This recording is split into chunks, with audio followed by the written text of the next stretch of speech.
Hi everyone, it's Joe from WhatCulture.com and I am joined by Adam Blampied. Hello. And Blank.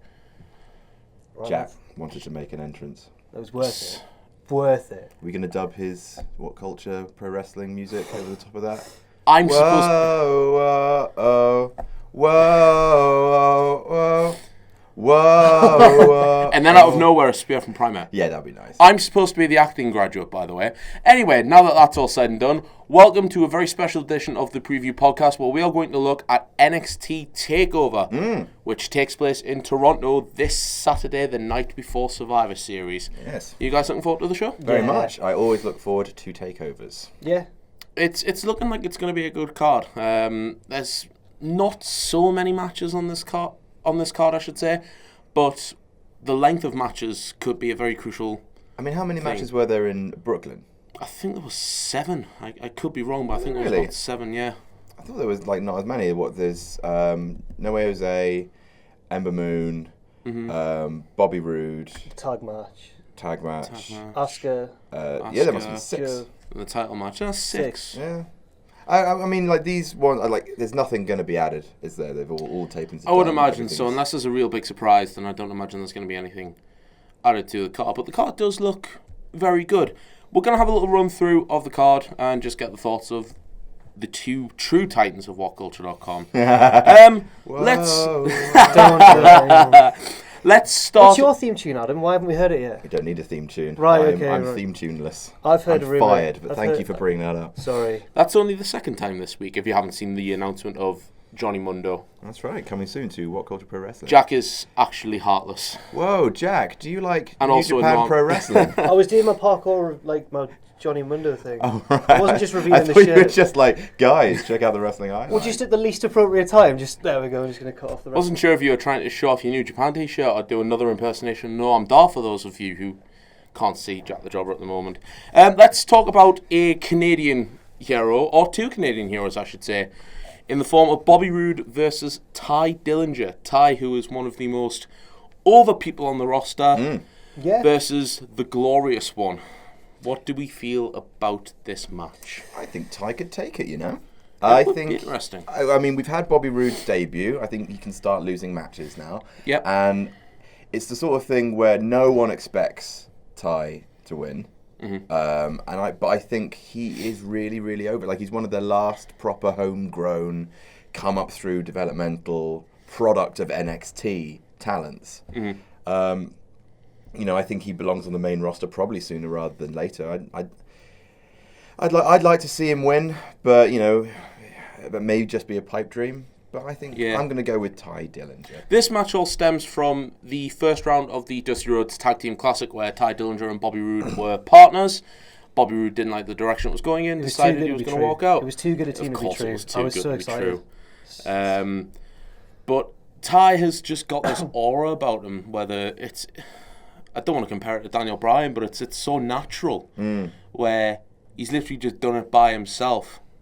And no other forces. It's very sort of helped comparable it. to Daniel Bryan. Well, they're both over because of a monosyllabic chant, and that's the only reason. No, I'm joking. no, Ty is good.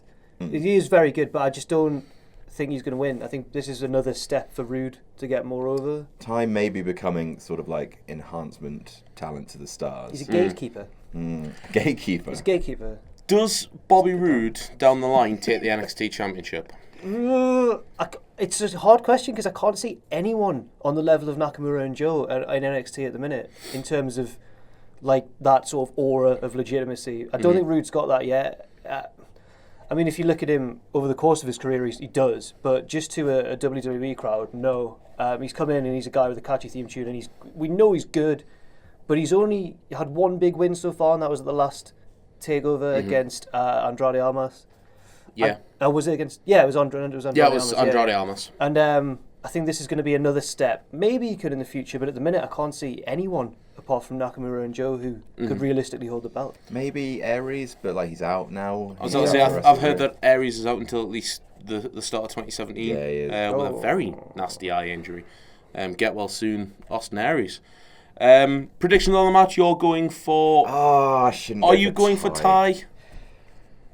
I'll give you a chance to change your mind. if you want Blampied. No, I'll go for Bobby Roode.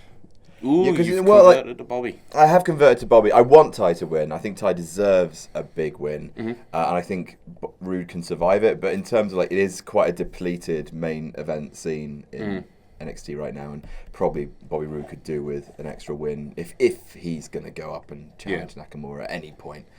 I want Ty to win, but I'm going with Bobby Roode. And Jack? Bobby Roode as well, yeah.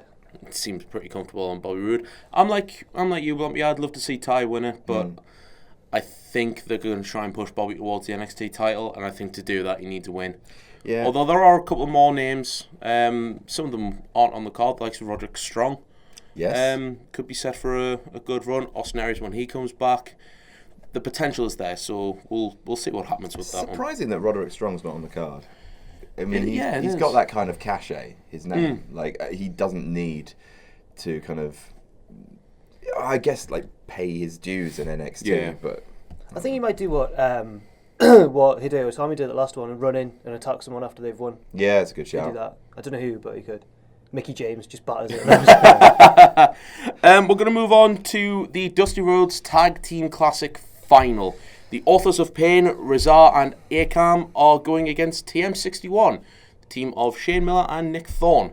Gosh, this feels different than a year ago, doesn't it? I know, the final last year where the eventual winners were Balor and Joe. I feel like many people have not really kept up with a lot of NXT since the big exodus to the main roster, so could you briefly sum up each tag team's gimmick, please? Because I know the Authors of Pain are big, scary dudes. Authors of Pain, Vince's sort of very stereotypical big guys, intent to hurt. They're managed by Hall of Famer Paul Ellering, who has a very interesting catch in this match, which we'll get to in a minute. TM61, I believe, are from the Australia, New Zealand. They're the Mighty Don't Kneel, yeah. That's a great name. I'm annoyed that they didn't keep that. And instead now it's TM61, which sounds like some sort their of... gimmick is just... Might be from lubricant. Pokemon. What? I'm going to search what TM61 is. 61 in is Pokemon. the thing Will-o'-the-Wisp. Australia. What? It's Will-o'-the-Wisp. That's TM61? It is. That makes no sense. Do they do that? They do not. Right, makes no sense. But what's Will-o'-the-Wisp? An attack that burns in Pokemon. Oh, right, okay. That is what TM61 the move is in Pokemon. That's what I'm thinking. Wow, okay. Leave the 5-year-old in his box. No, I'm fine. Digimon for life. But TM61 is the area code or the something code for Australia. Oh, okay. But they're pretty much just competitive sort of team. I believe they had a shot at the tag titles a number of months ago on NXT. Can't remember. Against a Revival, and obviously didn't pull it out. Again, big match because it's the final of the Classic, but the stipulation of this match is Paul Ellering is going to be suspended from a shark cage above the ring. Because the last 2 or 3 times that the Authors of Pain have wrestled, Paul Ellering has sort of got himself involved. I don't know what I feel about this. It's proper old school NWA style stipulation. It's Jim Cornette era shenanigans. I quite like it. When was the last time a manager was suspended in a cage? Was it China? I think it might have been China. I'm up for it. I like it. It'll be silly. Yeah, it's fine. I'm fine with it. I suppose it's a rarity, which means it's not as frowned upon. Yeah. To a certain extent. It's not Russo. It's not Judy Bagwell on a forklift. It's not. It's not the concrete crypt. NXT have always been quite old school. Yeah. Simpler storylines, Focus longer on the wrestling. storylines, focus on the wrestling, fewer, big events. I just wonder if the cage will get involved. Do you think the they cage think will turn if someone, heel? No, not like that. No, as in someone will do a move off the cage or something, or you fall out of it or something like that. Maybe. I think it depends. I believe it might be suspended from above the ring. Oh, really high? It might not be as easy as that. Okay. But it'll be interesting to see. Obviously, the winner of this match could potentially be set on big things and even a tag team title run in the future. Unlike last year's winners, but they went on to main event 2.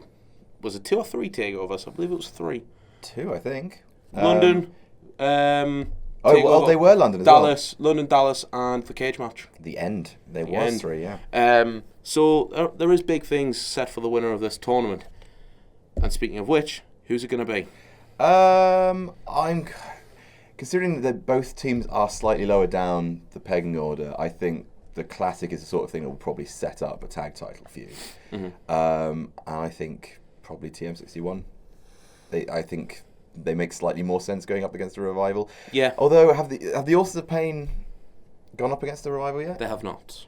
Who was it that injured the Revival? I forget. I can't remember who injured, but it was... Because didn't Dash Wilder go out with like a... Yeah, it was. I think it was a booked injury. But it can't be that bad if the Revival are wrestling on Saturday. I think it was just a case of getting them out of the tournament to put DIY through. It's really tricky. Like, you know what?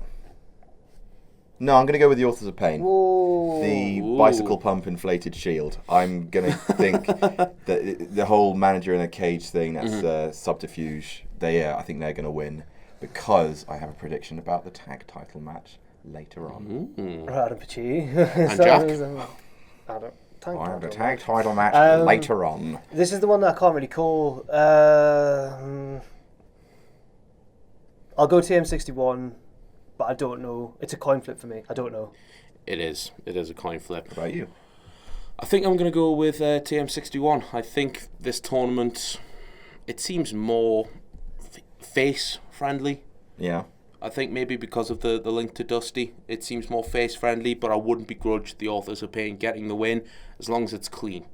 If Ellering does stay out of the match altogether, because you've got to think that there's going to be some form of shenanigans, like the referee goes down and Maybe the Authors the cage down, comes down and Ellering gets involved. If the Authors of Pain go over clean, that's fair enough. But I'm kind of rooting for TM61 on this one. Yeah, it is a babyface prize, isn't it? Yeah. It's hard, like the silver cowboy boots of a dead man. It's difficult. Like, I kind of want Authors to just trash the trophy. Well, Dusty wouldn't have minded. Build To heat. be honest, I thought the Revival were going to win this year. So when they went out, I was like, strange. So I don't think the babyface heel thing matters too much. No. Like the Andre battle, the Andre the Giant Memorial battle. What's the acronym? The Andre the Giant Memorial Battle Royal. So the Atom. ATGMB.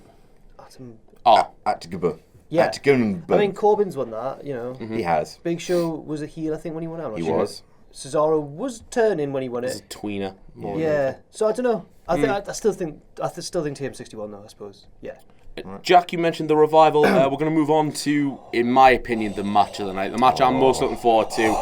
As are the guys, apparently. And that is the match for the NXT Tag Team Championships between the Revival and Tommaso Ciampa and Johnny Gargano. 2 out of 3 falls. Match of the year candidate. The only thing I hope for in this match, I hope it's a great match. These guys have wrestled fantastic matches before, but the last time I saw Tommaso Ciampa wrestle a 2 out of 3 falls match, it was his final independent match against Zack Sabre Jr., and they did a double fall that I still to this day disapprove of. So I hope we don't see any of that. No, I don't think they'll do that. No. I think this is going to be 2 out of 3 falls. It's going to be like the backbone of the show. Yeah. I think first of all, it's going to be great, and I think Ciampa and Gargano are going to win it. You've got them winning? Yes, I do. I think it might be the Revival's time to come to SmackDown and get that house in order. When they sent a bunch of guys over for the draft, they sort of put the titles back on the Revival, because many people thought, they'd play a great sort of authority backers, so to speak.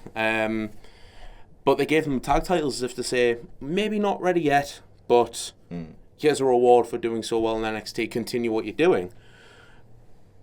You could be right. It could be time for them to go up. It would strengthen the tag team the tag team show on either side, really. I think, I personally think they're better off on SmackDown, just because I think you've got an oven-ready feud with American Alpha ready to go. I think just based on the Survivor Series lineups, SmackDown could do with another really reputable team. Yeah. Also, you don't want Scott Dawson going to where the club are, because they look identical. So I think Tommaso Ciampa and Johnny Gargano will take it, or they could fail and finally do that one-on-one feud. Split. But I'm gonna go with Ciampa and Gargano taking it. What's your views on it, Jack? I think the Revival will retain. But this is kind of based on my last prediction, because I don't think you can have the Authors of Pain and the Revival win at the same time. Yeah. Because that's like heel overload. No, I think the Revival will win. I don't know. I don't know if they're ready to go. I don't know if they'll ever be ready to go because they're not. They're pure NXT, aren't they? They're not really main roster. They haven't got the personality for it, and I'm worried they just go the same way as the club, where everyone knows they're good, but they don't have a chance to show that. I think Ryan Wall can take care of them on SmackDown. Okay, yeah, that's true.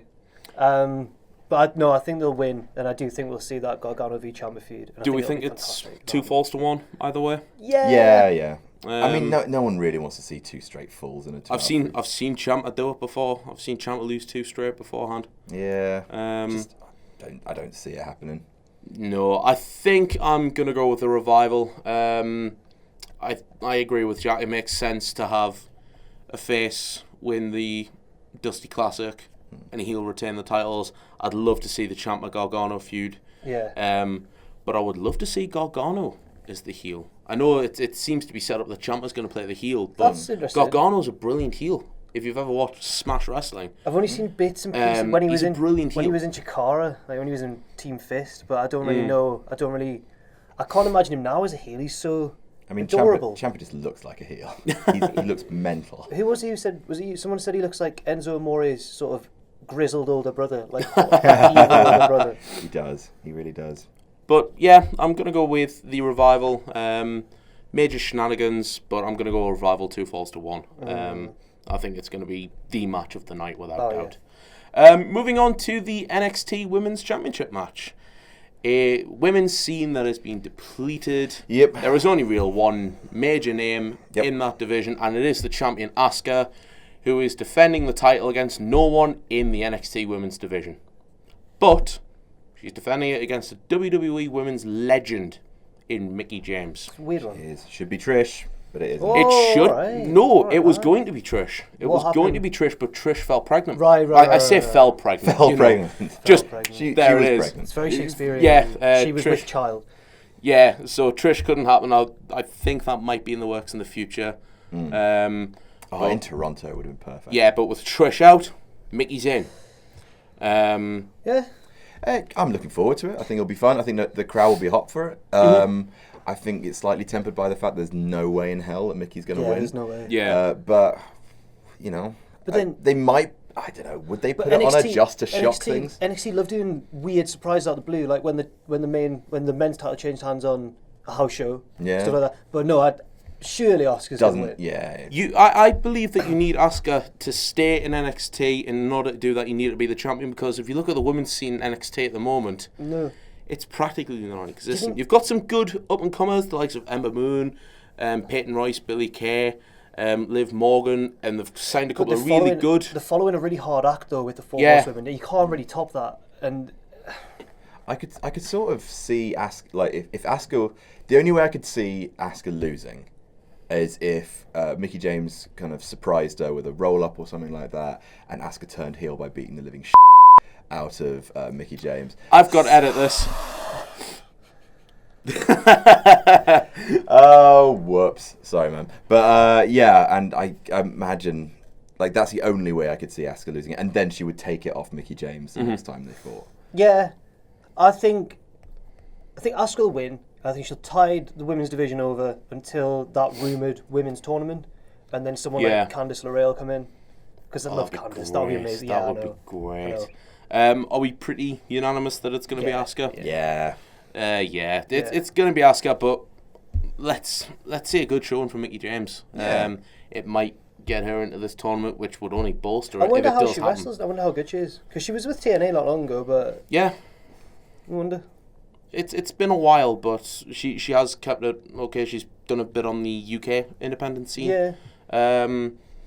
I did a count. I think Mickie James, if you combine her women's championships in WWE and TNA, she's held about 8 or 9 recognised women's world championships, which is just insane. Asuka Mickie James, it's going to be good, but in my opinion, they've got a tough act to follow with the four horsewomen. They need to start building that division very quickly. Indeed. And finally, the main event of the evening, the rematch for the NXT... Yeah, I was going to say the women's championship there for some odd reason. Let's try that again. Finally, we've got the main event of the evening for the NXT Championship. It is the rematch between the challenger Samoa Joe and the champion Shinsuke Nakamura. Nakamura, Shinsuke! This match was good the first time round. Not racist. What was this? Yeah, that's exactly what you were doing with that little... Just doing the office. Calm down, Noam. This match was good the first time round. How good is it going to be the second time round? I hopefully Nakamura won't break Joe's jaw. Or his orbital bone. Oh, yes, indeed. I think it'll be better. I feel like they've got something to prove after the last match. The last match was good. I feels like it might have been a bit rushed towards the end just because of the injury. So I feel like, again, this is going to be a match that takes a long time, and I think it's going to be really, really great. I think Samoa Joe's been going on a rampage in NXT, which I've really enjoyed. But I think Nakamura is going to win, and we may see Joe at Survivor Series. I really hope. I like the intensity that Joe brings to NXT. It's very no-nonsense. If you watch the contract signing, it's guess what, I'm going to sign this contract and just get the hell out of here and wait until TakeOver to maybe break Nakamura in half, if that is even possible. I would like to see Joe at Survivor Series, but at the moment I'm not 100% sure how he fits in. I don't see him running in to any matches unless they're going to surprise match. Maybe they just cancel the supposed Rusev face turn, have Rusev cut a big heel promo and just Samoa Joe come out and... That would be nice. Samoa Joe versus Rusev. Let's keep that for Survivor Series' podcast. But it would be good. One thing, because obviously we want to do a thing at some point where I take you through TNA and we watch TNA and you learn the ways of TNA, all the ups and all the downs as well. There are downs. There's a few bobbles. But one of the guys that I think you would deepen your love for Joe so much if you watch some of his TNA stuff, because he's had matches with Angle and Styles and Punk in Ring of Honor, and he's just. He also wrestled TNA's only 5-star match. Yeah, Indeed. The triple threat with Daniels. Styles and Daniels. Yeah, yes. A 5-star match in TNA and in Ring of Honor, right? Because Joe versus he wrestled Punk. But Nakamura's got 5-star matches behind him as well, with the likes of Tanahashi. I believe he's got one with Okada as well. I think, was it Wrestle Kingdom 9, his one with... Wrestle Kingdom 9 with Kota Ibushi. He should have really got 5 stars for his match against Styles. 4 3/4. Ah. Dave. Damn it, Dave. If Jericho had been in the match, he'd have given it 5. Do we see Nakamura going unbeaten in NXT until the inevitable main roster call-up? In which case he would hold on to the NXT title like Owens? It's tricky, because if he survives Joe and Joe leaves, if that was to happen, who is there? Strong? Maybe. Rude? I could imagine them just giving Roderick Strong a lightning push. He goes up against Nakamura and instantly wins. It's just I don't know who else because no one's really being built to match Nakamura at the moment. Rude could do it, but he doesn't feel on the same level. Aries doesn't feel on the same level because he's lost to Nakamura before. Ibushi could have felt on the same level if he joined, but then maybe they were going to put him in. Maybe they were going to put him in the cruiserweight. Imagine. Okay, picture this in your mind, whether you're watching or listening. Nakamura, Ibushi, the night before WrestleMania for the NXT Championship. That would have been great. Yeah. And I could see Nakamura losing that one. I could see that realistically happening. That would set up Nakamura's main roster call, surely. But I don't know. This is the biggest mystery in NXT at the minute, I think. When's Nakamura going to jump? Yeah. And is he going to drop the belt when he does? And I just don't know. I could sort of see him. It's unlikely they'll do it, but I could sort of see him pull him double duty at WrestleMania weekend. Do Saturday and Sunday? I could see it. It's not likely, but I think what WrestleMania is missing is an NXT championship match. Yeah. I'd love to see the title defended on WrestleMania. Let's see if that goes into WrestleMania. I'm going to get your official predictions for the main event. Nakamura versus Joe. Jack. Nakamura. Who takes it? Nakamura. Yeah. Nakamura. I'm going to go with Shinsuke Nakamura as well. Now, we'd normally do a Q&A from Twitter, but with this being a special episode, I haven't done that. So I'm going to post one question to each of you guys and get your thoughts on it. Sure. What would you guys believe? We mentioned possibly an NXT Championship match at WrestleMania, which would be great. What would you guys think about an NXT Money in the Bank ladder match down the line? Maybe. I don't think the roster feels big enough to do it. Like for main event guys, I think it would. You know, considering the talent you've got, I think it would be great. I think it's probably too risky for NXT. Like, because I mean, it is a developmental territory, right? They don't do a lot of gimmick matches, and I think one of the reasons why they don't is because they don't want to risk injuries to their guys while they're building them up, giving them momentum. You know, there've been injuries all over the shop recently. NXT has been safer from that, but you know, you've got Itami and Aries. I could maybe see it, but I'm in no rush to see them aping the main roster, to be honest. I was going to say, I like it. I think it's a good idea, but I think that NXT needs it. I'd like NXT to have its own thing. It's got the Dusty Rhodes. It's got the Dusty Rhodes Tag Team Classic, which is great because it's its own thing, and there's nothing like it on the main roster. Yeah. Well, I mean, there was that SmackDown Tag Title Tournament, but there's nothing. You know, there's no invitational tag title tournament. I'd like to see it get like a yearly tournament or something, or maybe something like the G1. Something that doesn't quite. You know, it's just not a mirroring of WWE. Yeah. Something for us, something for the smarky bastards, something for us. That is going to do it for the NXT TakeOver podcast. You can follow me on Twitter at the Joe Simkins. At the Blampied. At Jack_the Jobber. I'm Joe from WhatCulture.com, and we'll see you soon.